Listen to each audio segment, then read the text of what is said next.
Until she met the exploding statue, Annabeth thought she was prepared for anything. She'd paced the deck of their flying warship, the Argo II, checking and double-checking the ballistae to make sure they were locked down. She confirmed that the white "We Come in Peace" flag was flying from the mast. She reviewed the plan with the rest of the crew, and the backup plan for the backup plan. Most important, she pulled aside their war-crazed chaperone, Coach Gleason Hedge, and encouraged him to take the morning off in his cabin and watch reruns of mixed martial arts championships. The last thing they needed as they flew a magical Greek trireme into a potentially hostile Roman camp was a middle-aged satyr in gym clothes waving a club and yelling, "Die!" Everything seemed to be in order. Even that mysterious chill she'd been feeling since the ship launched had dissipated, at least for now. The warship descended through the clouds, but Annabeth couldn't stop second-guessing herself. What if this was a bad idea? What if the Romans panicked and attacked them on sight? The Argo II definitely did not look friendly. 200 feet long, with a bronze-plated hull, mounted repeating crossbows fore and aft, a flaming metal dragon for a figurehead, and 2 rotating ballistae amidships that could fire explosive bolts powerful enough to blast through concrete. Well, it wasn't the most appropriate ride for a meet and greet with the neighbors. Annabeth had tried to give the Romans a heads up. She'd asked Leo to send one of his special inventions, a holographic scroll, to alert their friends inside the camp. Hopefully the message had gotten through. Leo had wanted to paint a giant message on the bottom of the hull, "What's up?" with a smiley face, but Annabeth vetoed the idea. She wasn't sure the Romans had a sense of humor. Too late to turn back now.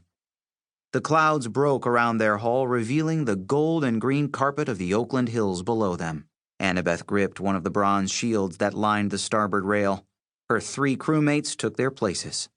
On the stern quarterdeck, Leo rushed around like a madman, checking his gauges and wrestling levers. Most helmsmen would have been satisfied with a pilot's wheel or a tiller. Leo had also installed a keyboard, monitor, aviation controls from a Learjet, a dubstep soundboard, and motion control sensors from a Nintendo Wii. He could turn the ship by pulling on the throttle, fire weapons by sampling an album, or raise sails by shaking his Wii controllers really fast.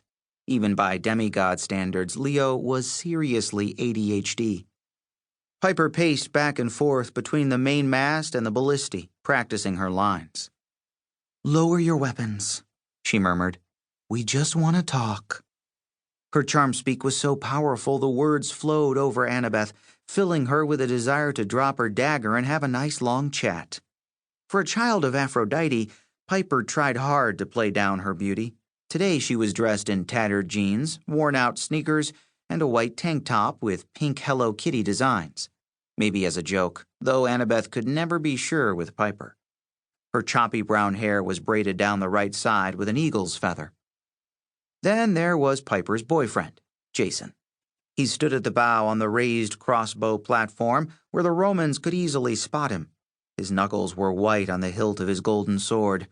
Otherwise, he looked calm for a guy who was making himself a target. Over his jeans and orange Camp Half-Blood t-shirt, he donned a toga and a purple cloak, symbols of his old rank as praetor.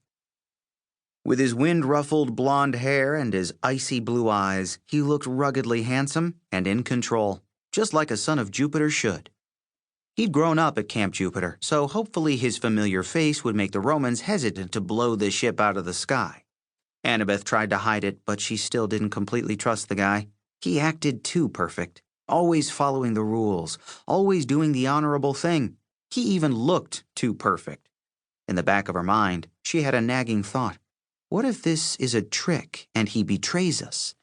What if we sail into Camp Jupiter and he says, "Hey, Romans, check out these prisoners and this cool ship I brought you"? Annabeth doubted that would happen.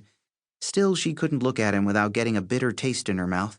He'd been part of Hera's forced exchange program to introduce the 2 camps. Her most annoying majesty, Queen of Olympus, had convinced the other gods that their 2 sets of children, Roman and Greek, had to combine forces to save the world from the evil goddess Gaia, who was awakening from the earth, and her horrible children, the giants. Without warning, Hera had plucked up Percy Jackson, Annabeth's boyfriend, wiped his memory, and sent him to the Roman camp. In exchange, the Greeks had gotten Jason. None of that was Jason's fault, but every time Annabeth saw him, she remembered how much she missed Percy.